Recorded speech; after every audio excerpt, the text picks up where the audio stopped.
자, 오늘 과학기술 2 한번 해보겠습니다. 과학기술 2는 그렇게 어렵진 않았을 거예요.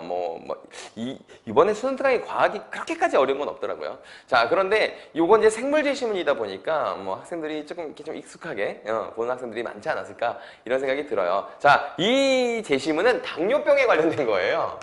아, 선생님 나이 정도 되면 이제 걱정해야 되는 좀 이렇게 안 걸렸으면 좋겠는 병이에요. 왜냐면 이게 한번 심하게 걸리면 약간 계속 관리를 해요. 죽을 때까지. 그래서 약간 좀 위험한 병이죠. 자, 근데 이 당뇨병의 치료제로 뭐가 있는지 혹시 알아요? 당뇨병이 심하게 걸리신 분들이 이게 가끔 이렇게 주사제를 이렇게 맞거든요. 그게 뭐 맞는 거냐면 인슐린을 맞는 거예요. 자, 인슐린을 맞는 건데, 자, 당뇨병이 뭔지부터 좀 생각해 볼게요. 당뇨병은, 자, 우리가 영양분을 이렇게 섭취를 하잖아요. 영양분을 섭취를 하면, 우리가 이제 에너지를 뭐로 사용하는지 알죠? 포도당으로 우리가 이제 이 에너지를 이제 쓴단 말이에요. 그쵸?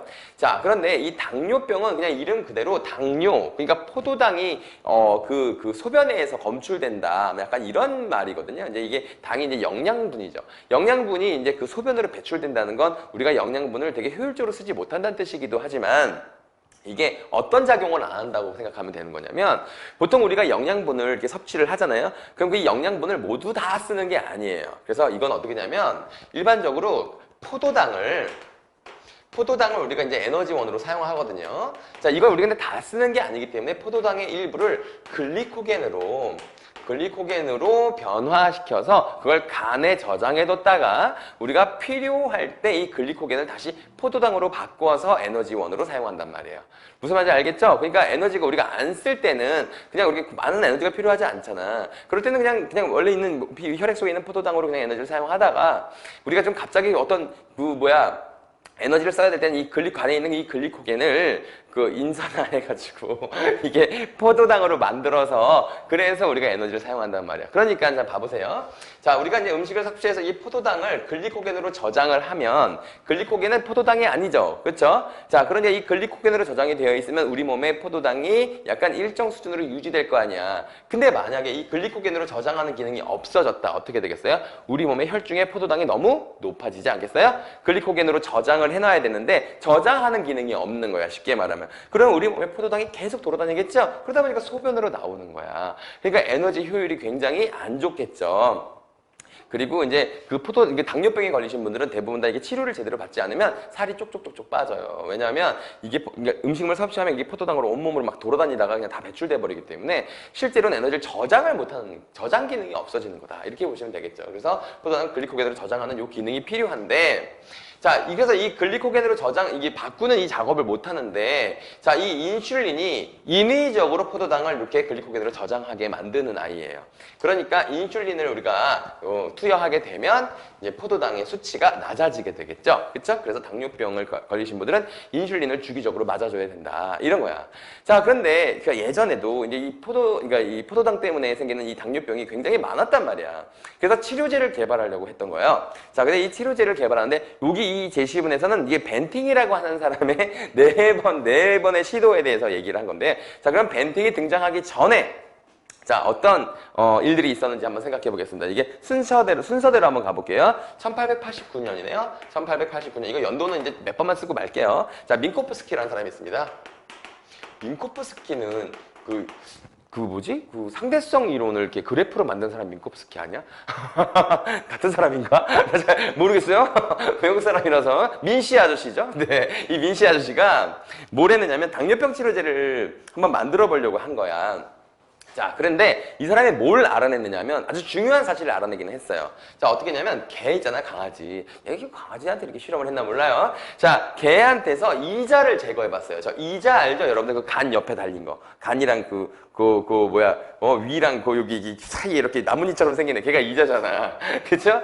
자, 개한테서 이자를 제거해 본 거야.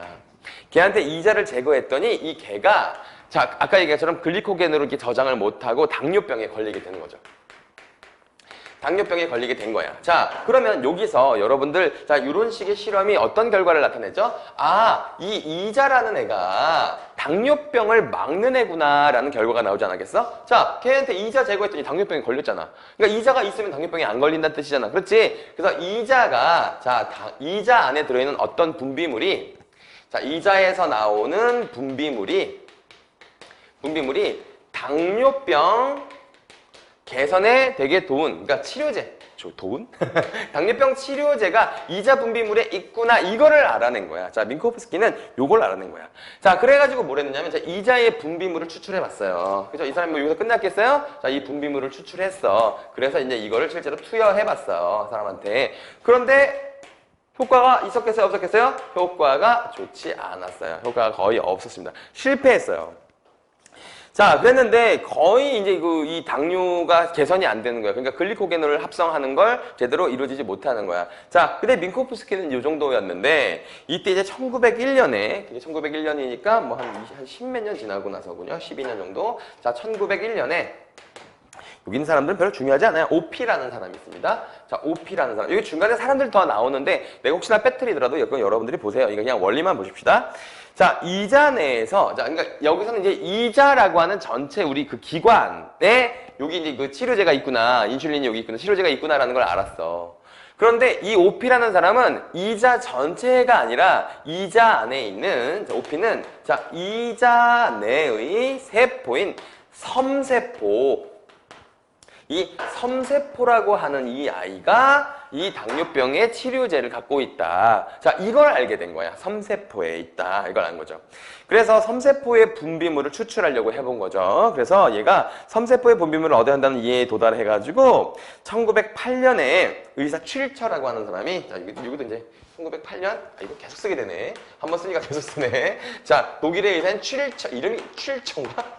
칠처 맞나? 그치. 이 칠처라는 사람이 이걸 알콜로, 자, 이건 알콜이야. 알콜을 이용해서, 자, 섬세포 분비물을 추출해봤어. 추출해봤어요. 자, 추출했더니 일부는 성공했어요. 그래서 얘는, 자, 그렇게 했더니, 자, 일부 성공. 자, 일부는 성공했는데 문제가 있었어. 문제가 뭐였냐면 사람들이 이게 당뇨병만 치료가 되면 좋은데 자꾸 무슨 발열 반응이 일어나는 부작용이 계속 발생했던 거야. 자, 부작용이 발생하니까 아, 이거는 약간 좀 치료제로, 임상적으로 치료제로 사용하기가 조금 어렵다라는 결론이 났겠죠. 그래서 부분적으로는 성공했지만 완벽한 성공을 이루지 못했던 거야. 그쵸? 자, 그런데 자, 여기서 이제 당뇨병의 슈퍼스타가 등장한 겁니다. 아, 이 사람 보니까 엄청 집요해요. 그러니까 선생님도 내가 이걸 뭐 알아서 설명하는 건 아닐 거 아니에요. 그러니까 이 제시문 보면서 아, 이거 재밌다 하면서 본 건데 이 벤팅이라는 사람이 좀 재밌는 사람이더라고요. 자, 1920년부터입니다. 20년에 자, 벤팅이라는 사람이 이제 등장을 하는 거야. 당뇨병계의 슈퍼스타입니다. 벤씨 아저씨. 자, 이 사람이 뭐를 한 거냐면, 자, 이 벤팅이 이거냐면, 이거 이자관을 한번 묶어보는 실험을 한 거야. 자, 이 사람이 그래서 뭐를 알아냈냐면, 자, 이자관 묶기를 한 거야. 근데 이자관 묶기를 했더니만, 거기서 이자관을 묶었더니 어떤 일이 발생했느냐면 선포세포라고 하는 애가 퇴화되는 현상이 나타났어요. 자, 근데 여기서 이제 선포세포를 잘 알아둬야 됩니다. 자, 얘는 우리가 인슐린, 그러니까 당뇨병 치료제를 만드는데 큰 방해를 하는 아이예요. 방해를 하는 아이예요. 그래서 얘는 안 좋은 애. 그래서 세모 쳤잖아. 그치? 이 선포세포는 사실 우리 몸에서는 되게 중요한 아이일 텐데 얘는 뭘 하냐면 트립신이나 혹은 뭐 소화효소들. 자, 소화효소. 너희들 생물 배울 때 배우지 않나? 트립신이 뭐 하는 거더라? 하여튼 뭐 있어요. 하여튼 이 트립신이 트립신이랑 소화효소 이런 것들은 이제 선포세포가 이제 분비를 하는 애거든. 근데 문제는 뭐였냐면 얘네들이 아까 우리가 그 당뇨병을 치료하기 위해서 필요한 게 뭐였어? 섬세포였죠? 얘네가 섬세포를 파괴하는 거야. 자, 얘가 섬세포를 파괴한다는 걸 알아냈어. 그러면 우리는 뭘 해야 돼? 선포세포를 없애거나 얘의 작용을 막아야 되지 않겠어? 벤팅이 이제 그거를 계속 시도하는 거야.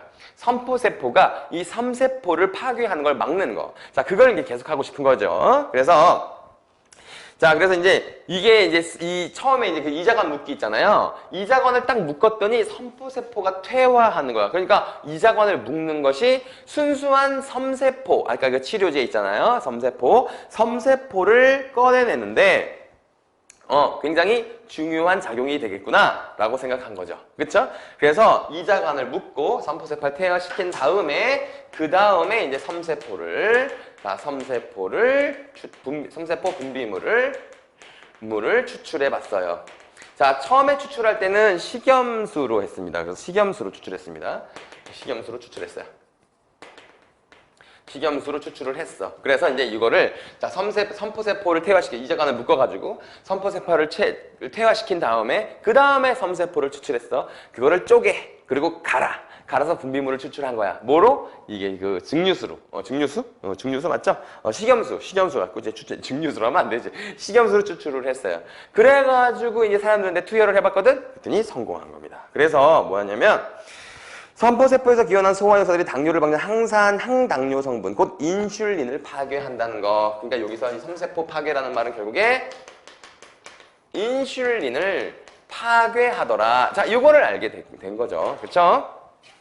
그래서 이를 효소의 제거한 이자 추출물에서 활성이 있는 인슐린을 얻을 수 있다는 생각을 확인했어요. 그쵸? 그래가지고, 이거 했더니 이거 개한테 이거 한번 맞춰봤더니 개한테 진짜 치료 효과가 있었어.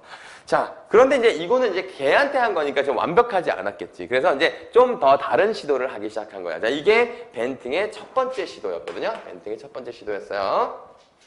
자, 요거 아시겠죠? 자, 그런데 이제 벤팅은 여러 번 시도하거든요. 벤팅의 두 번째 시도로 가보겠습니다. 자, 벤팅의 두 번째 시도예요. 벤팅이 이제 두 번째 시도를 하는데, 벤팅은, 자, 여기서 이거 조금 더 자세히 보다 보니까, 자, 여기 이제 좀 이런 이 섬세포를 파괴하는, 그러니까 이 인슐린을 파괴하는데, 파괴하는 그 섬포세포 있잖아. 얘를 줄이는데, 다른 소화효소가 작용을 할 수도 있다는 걸 알았어요. 그게 뭐였냐면 12지장에 있는 12지장이랑 이자 다르죠. 12지장 점막에 근데 12지장 점막에 세크레틴 이건 뭐 중요하지 않아요. 왜냐면 용어는 여기서 이 책에서 사용한 거니까. 12지장 점막에 있는 세크레틴이라고 하는 애가 있었어. 자, 얘가 세크레틴을 주입하게 되면 이 세크레틴은 아까 얘기한 얘는 좋은 효과입니다. 자, 얘가 왜 그러냐면 얘가 섬포세포를 없애는 거야. 섬포세포를 제거하더라는 거지. 그래서 소화효소가 여기에 있는 이 섬포세포를 완전히 없애는 거야. 섬포세포에 있는 소화효소 있지? 자, 소화효소를 고갈시키는 효과가 있더라. 자, 이걸 이제 알게 된 거야. 그러니까 이제 우리는 이제 섬포세포를 굳이 어떻게 죽이고 이런 거보다 세크레틴을 투여하면 섬포세포에 있는 아까 뭐 트립신이나 이 소화효소들 있잖아. 걔네들을 제거할 수 있게 되니까 조금 더 손쉽게 우리가 이제 그 섬세포를 추출해낼 수 있겠죠. 그러니까 인슐린을 추출해낼 수 있겠죠.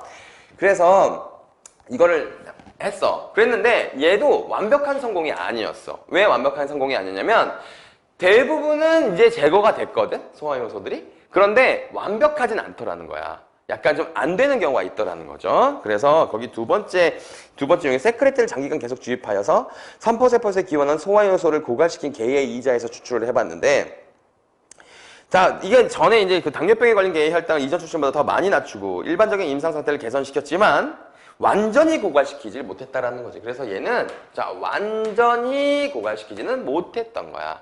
근데 좀 약간 깨끗해야 될 거 아니야. 우리 몸에 이거 치료를 하려면. 자, 독성이 자주 유발됐어. 그래서 완전히 제거되지 않았기 때문에 자 독성이 가끔 자꾸 등장한 거죠. 그러면 이게 부작용이 되잖아요. 그렇죠? 그래서 세 번째 유형의 추출물은 자 이제 벤팅 3입니다. 이거 지워도 되죠? 자, 네, 선생님 이거 지금 글씨를 계속 가리고 있어서 지금 안 보이는 건 아닌가 모르겠어요. 자, 벤팅 3입니다. 아이고. 자, 벤팅 3이에요. 벤팅 3. 벤팅 3은 이제 뭘 했냐면 그러니까 태아소, 4개월 미만의 자, 4개월 미만의 소를 한번 이용해봤어요. 태아죠, 태아. 그러니까 뱃속에 있는 임신 4개월 미만의 소의 태아에서 이자를 얻어봤어요. 자, 근데 이게 뭐였냐면 섬포세포가 미발달한 상태죠. 그러니까 이 4개월 미만의 소는 아까 얘기했듯이 이 섬포세포가 발달을 하기 전이야. 발달을 못한 거. 그러니까 아이들이 점점 자라잖아. 그 뱃속에서 이렇게 자라잖아. 근데 섬포세포가 그러니까 4개월 이상부터 발달을 하나 보죠. 그러니까 그 전에 4개월 이전에서는 섬포세포 자체가 발달을 안 했던 거야. 자, 그러니까 섬포세포가 작용을 할 리가 없죠. 그러니까 굉장히 깨끗한, 그러니까 섬포세포가 작용을 하지 않은 아주 깨끗한 섬세포를 우리가 추출할 수가 있었어요. 자, 그래서 선포세포가 미발달한 태아 이자에서 얻은 추출물은 이전의 두 종류 추출물보다 훨씬 더 농축된 용액으로 추출할 수가 있었다. 그래서 선포세포가 아예 발달을 안 했기 때문에 자, 농축된 인슐린을 걷는데 가능해졌다. 자, 이렇게 된 거야. 그쵸? 자, 그래서 굉장히 좋은 효과가 있었어요. 그래서 이제 현저한 개선이 나타났어. 그죠? 그런데 자, 요거까지는 알아냈단 말이야. 요거까지는 알아냈는데 그래도 완벽하진 않았나 봐. 그런데 여지껏은 계속 뭐로 추출했냐면 식염수로 추출을 했거든? 근데 이제 여기에 이 식염수 대신에 더해서 이게 약산성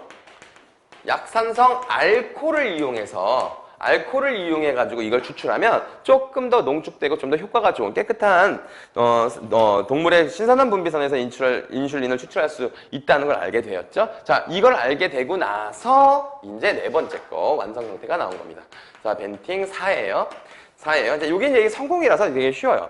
자, 네 번째 유형의 추출, 이자가 제거된 개의 이제 그 네 번째 유형의 추출물을 이제 어떻게, 네 번째 유형은 뭐예요? 자, 여기 4개월 미만 소에서 되게 농축된 인슐린을 추출했죠? 그걸 이제 약산성 알코올 가지고 이제 추출한 거야. 그걸 이제 벤팅 4라고 보면 되겠거든요? 자, 개에게 투여되었더니 제거된 개들은 혈중의 포도당을 변형시켜 간의 글리코겐으로 저장할 수 없었기에 절제 후 3, 4일 안에 간에 저장된 글리코겐이 모두 소진되면서 혈당이 높아지는 일이 발생하는 게 당뇨병에 걸린 강아지들한테 실험을 했다는 뜻인 거예요. 그리고 소변에서 당이 검출된 상태였는데 이들에게 네 번째 추출물을 투여하자 모두 혈당이 낮아졌고 인슐린은 사람에게 투여되어 효과를 나타냈으며 그래서 이제 벤팅에게 노벨상을 주게 되었다. 이런 얘기죠. 자, 이게 이제 벤팅의 이제 그 과정이야. 되게 집요한 사람이죠. 그쵸? 집요한 사람이야. 그러니까 당뇨병이 아까 다시 뭐라고 그랬어요? 포도당을 글리코겐으로 저장하는 기능이 떨어진 사람들을 당뇨병이라고 한다고 그랬잖아. 그러니까 아까 그걸 이제 강아지가 개한테서 그 이자가 제거됐기 때문에 이자에서 이제 인슐린 같은 게 나오는데 이자를 제거해 놓으니까 이 강아지들은 다 어떻게 당뇨병에 걸렸겠지? 근데 이 당뇨병에 걸린 개한테 이 성공하게 된 그 과정을 나타낸 거예요. 알겠어요? 자, 다시 한번 볼게요. 벤팅 1은 이자간을 묶었더니 선포세포가 퇴화하는 걸 발견했다. 자, 선포세포는 근데 요 섬세포, 그러니까 인슐린을 파괴하는 나쁜 애죠, 이 선포세포가. 그래서 얘를 막는 게 핵심이었어. 그래가지고 이제 이간을 묶었단 말이야. 자, 묶었는데 이 묶고 나왔더니만 이제 트립신이랑 이 소화 효소가 안 나왔을 거 아니야. 그치? 그래서 약간은 이제 섬세포를 좀 순수하게, 그러니까 인슐린을 순수하게 뽑아낼 수는 있었어. 그런데 이게 뭐야? 완벽한 성공을 거두지 못했죠. 그쵸? 그래서 이제 다시 실험한 게 뭐냐면 세크레틴을 이용하는 방법이었어. 이건 12지장 점막에 있는 세크레틴이라고 하는 그 물질을 자, 이제 여기다가 넣어봤단 말이야. 그랬더니 이 선포세포가 제대로 작용을 하지 않아. 특히 여기는 소화효소들이 작용을 하지 않는다는 걸 알게 됐지. 자, 그런데 이 세크레틴은 이걸 모두 다 막지는 못했던 거야. 그러니까 불순물이 있어서 부작용이 있었어. 그래서 세 번째 실험이 뭐였냐면 아예 그렇게 되면 선포세포가 발달하기 전에 아주 어린 소에서 한번 이 섬세포, 그러니까 인슐린을 한번 추출해보자 라고 한 거지. 아예 선포세포가 발달하기 전에. 그랬더니 농축된 인슐린을 추출할 수 있게 된 거지. 자, 그런데 그 전까지는 다 여기서 이제 벤팅 3까지는 식염수를 이용해서 추출했었단 말이야. 근데 마지막에 이거 약산성 알코올로 하면 더 농축하고 깨끗한 이 인슐린을 만들 수 있었어 해가지고 마지막에 이게 벤팅 4가 되는 거죠. 벤팅 4는 이렇게 묶으면 되겠죠? 자, 이렇게 되는 겁니다. 자, 이렇게 해서 성공했다는 거예요. 어렵지 않죠? 어렵지 않죠? 이렇게 결정하시면 되겠고요. 4번 문제 한번 보겠습니다. 위기를 참고할 때 보기 가에 대한 해석이다 라고 했습니다. 자, 가에서는 이게 지금 벤팅 연구팀이요. 포도당과 인슐린을 함께 투여함으로써 간의 글리코겐을 8에서 12%까지 저장할 수 있었다. 포도당과 인슐린을 같이 투여했어? 근데 인슐린이 투여됐으니까 글리코겐으로 저장하는 작업을 가능하게 했겠죠? 당뇨병에 걸린 개는 14일 이상 사는 경우가 거의 없는데 벤팅은 인슐린을 매일 투여함으로써 이 개를 10주 동안 건강하게 생존하게 할 수 있었다. 그래서 10주 후에 검사한 결과 이 개의 이자에서 저장된 섬세포는 발견되지 않았다. 자, 왜냐하면 이자가 제거되었기 때문에, 이자가 없기 때문에 당뇨병에 걸렸기 때문에 섬세포가 제대로 발견되지 않았겠죠. 그러니까 섬세포가 있어야지 얘가 되는데 이 섬세포가 있으면 이제 당뇨병에 안 걸릴 텐데 섬세포가 없으니까 당뇨병에 걸리는 거잖아요. 그래서 지금 이게 정답은 4번이에요. 섬세포가 없더라도 계획에 인위적으로 투여한 인슐린의 효과로 당뇨가 개선될 수 있다는 것을 의미한다. 맞죠? 그러니까 섬세포가 있으면 제대로 작용을 하면 당뇨병에 안 걸리는 거예요. 그런데 지금 섬세포가 제대로 작용을 못하니까 인슐린을 외부에서 투입하는 거잖아요. 그래서 외부에서 투입받은 이 섬세포에 있는 인슐린을 가지고 우리가 이제 글리코겐으로 저장하게 하는 그 기능을 올바르게 만드는 거잖아요. 그쵸? 자, 그러면 나머지 보기들이 뭐가 틀렸는지 보세요. 1번 계획에 투여한 인슐린의 효과로 간에서 글리코겐이 형성되는 데에는 섬세포의 작용이 요구된다. 자, 섬세포의 작용이 이 개는 지금 섬세포가 작용을 제대로 하지 않는 아이잖아. 그래서 외부에서 투입한 거잖아. 자, 그러니까 1번이 틀린 거지. 섬세포가 제대로 작용을 했으면 얘한테 인슐린을 왜 투입하니? 그렇지? 자, 그래요. 2번. 계획에 인슐린을 투여하여 혈당이 낮아진 것은 섬세포가 섬포세포, 이건 아니죠. 섬세포의 작용을 할 수 있도록, 그러니까 인슐린을 투여해서 아까 글리코겐으로 저장한 게 섬세포에서 하는 일을 바깥에서 주입해 준 거죠. 섬포세포로 바뀌었다. 이런 말은 당연히 틀린 말인 거고. 자, 3번에 계획에 인슐린을 투여해도 섬세포가 형성되지 않은 것은 인슐린이 섬세포 형성을 방해한 것이 아니라 섬세포가 기능을 못해서 외부에서 인슐린을 투여한 거라고 했죠. 이게 자꾸 같은 얘기네요. 5번에 계획에 인슐린을 투여하여 혈당이 낮아지고 글리코겐이 간에 생성된 효과는 섬세포를 파괴함으로써 나타나는 것이 아니라 섬세포가 작용하지 못해서 인슐린을 외부에서 투여했기 때문에 발생한 현상이다. 이렇게 보면 되는 거잖아요. 이건 그냥 어렵지 않았는데 선생님 괜히